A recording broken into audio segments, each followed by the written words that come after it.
பாத்திமா, ஊருக்கு கிளம்புற அவசரத்துல வீட்டில் எதையும் மறந்து வச்சுட்டு வரல. வீட்டில் நல்லா பூட்டிட்டியா? கேஸு வாட்டர் பைப்பு எல்லாத்தையும் ஆஃப் பண்ணிட்டியா? பிள்ளைகள் எல்லாம் நுகர தோர்ந்துட்டாங்களா? நல்லா யோசனை பண்ணி பாருமா. பஸ் வரத்துக்கு இன்னும் கொஞ்சம் நேரம் ஆகும். பாப்பா, நல்லா ஞாபகம் இருக்கு வாப்பா. வீட்டை நல்லா பூட்டிட்டேன். கேஸு தண்ணி எல்லாம் ஆஃப் பண்ணிட்டேன் வாப்பா.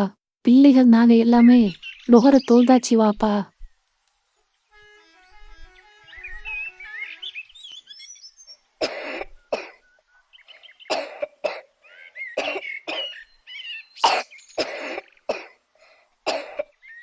வாப்பா, அங்கே பாருங்க, ஒரு அண்ணன் நின்றுகிட்ட ஸ்மோக் பண்றாங்க.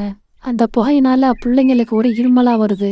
கொஞ்சம் அந்த அண்ணனை போய் தள்ளி நின்று ஸ்மோக் பண்ண சொல்லுங்க. ஸ்மோக் பண்றது உடல் நலத்துக்கு கேடு என்றாலும் யாரும் கேட்க மாட்டேங்கிறாங்க. பப்ளிக்ல ஸ்மோக் பண்ணாதீங்கன்னு சொன்னாலும் அதையும் கேட்க மாட்டேங்கிறாங்க. என்ன பண்றது? இனிமா, நான் போய் அந்த தம்பிகிட்ட சொல்லிட்டு வரேன். அஸ்ஸலாமு அலைக்கும். தம்பி, உன் பேர் என்னப்பா? அலைக்கும் சலாம், என் பேரு முஸ்தபா அண்ணன். தம்பி, இப்படி ஸ்மோக் பண்றீங்கள, அது உடல் நலத்துக்கு எவ்வளவு கேடுன்னு உங்களுக்கு தெரியாதா? நீங்க இப்படி பப்ளிக்ல நின்று சிகரெட்டு குடிக்கிறதுனால பக்கத்துல இருக்கிற குழந்தைங்களுக்கும் பெரியவங்களுக்கு எவ்வளோ ஆபத்து இருக்கு தெரியுமா? உங்க உடம்பையும் கெடுத்துக்கிறீங்க, அருகில் உள்ளவரின் உடல் நலத்தையும் கெடுக்கிறீங்க. இது எவ்வளோ பெரிய தப்பு தெரியுமா? அண்ணன், என்ன மன்னிச்சிடுங்க அண்ணன். சின்ன வயசுல ஃப்ரெண்டோட சேர்ந்து தெரியாம இந்த புகைப்பிடிக்கிறத கத்துக்கிட்டேன். அதை உடலத்துக்கு கொஞ்சம் கஷ்டமா இருக்கு. நானும் எவ்வளோ முயற்சி பண்ணி தான் பார்க்கிறேன் அண்ணன். நமது மார்க்கம் இஸ்லாத்தை புகைப்பிடிப்பதை அனுமதிக்காத மார்க்கமாகும். எல்லா வியாபாரத்திலும் பொருளில் உள்ள குறையை மறைத்து விட்டு, இந்த பிஸ்கட்டை சாப்பிட்டால் சக்தி கிடைக்கும், இந்த சாத்தியத்தை சாப்பிட்டால் சக்தி கிடைக்கும் என்று கூறுவார்கள். ஆனால் சிகரெட்டில் அப்படி கிடையாது. சிகரெட்டு குடித்தால் கேன்சர் வரும் என்று சிகரெட்டில் உள்ள பாக்கெட்டில் எழுதியிருப்பார்கள். சிகரெட்டு பாக்கெட்டில் டேஞ்சரான படத்தையும் போட்டிருப்பார்கள். அதனால் என்னென்ன பாதிப்பு வரும் என்று அதை நாம் பார்த்து விட்டு வந்தாலும் பரவாயில்லை என்று நாம் வாங்கி குடிக்கிறோம். கேடை என்று தெரிந்தே இதை நாம் பழகி கொள்கிறோம். அப்படி என்றால் பார்த்துக்கொள், சிகரெட் எந்த அளவிற்கு நம்மை அடிமைப்படுத்தி உள்ளது என்று. நம் உயிர் போனாலும் பரவாயில்லை, இதை நாம் குடிப்போம் என்று குடித்து வருகிறோம். அல்லாஹ் தஆலா குர்ஆனில் கூறியிருக்கிறான், உங்களையே நீங்கள் கொன்று விடாதீர்கள், உங்கள் கைகளால் நாசத்தை தேடிக்கொள்ளாதீர்கள் என்று அல்லாஹ் தஆலா திருக்குர்ஆனில் கூறியிருக்கிறான். உங்களையே நீங்கள் அழித்துக் கொள்ளாதீர்கள் என்று இந்த வசனத்தை அல்லாஹ் குறிப்பிடுகிறான். ஆனால் புகைப்பிடிப்பவர் தானும் கெட்டு தனது உடல் நலத்தையும் கெடுப்பதோடு சுற்றுப்புற சூழல், குடும்பத்தினர் அனைவர்களின் நலத்தையும் கெடுத்து விடுகிறார்கள். புகைப்பிடிப்பதிலிருந்து 300க்கும் அதிகமான நச்சுப் பொருட்கள் வெளியாகின்றன. Nicotine, carbon dioxide, carbon monoxide, carbon tetrachloride இது பெரும் கேடுகளை விளைவிக்கும். நீ புகைப்பிடிக்கும் போது உன் மனைவி இல்லை, உன் குழந்தைகள் இல்லை, உன் பெற்றோர்கள் அருகில் இருந்தால் உன்னை விட அவர்களுக்கு அதிகமான கேடு விளைவிப்பதாகும். கொஞ்சம் சிந்தித்து பார் தம்பி. அல்லாஹ் தஆலா நமக்கு அழகான உடலையும் அந்த உடலில் நுரையீரல், இதயம், கிட்னி இன்னும் பல சிறப்பு தோற்றத்தோடு நம்மளை படைத்துள்ளார். அதை நாம் முறையா பாதுகாக்க வேண்டும். ஆனால் சிலர் கேடு தரக்கூடிய பொருள் என்று தெரிந்தும் அதை சாப்பிடுவார்கள். சிகரெட், மது இன்னும் பல போதை தரக்கூடிய பொருள்களை சாப்பிட்டு வருகிறார்கள்.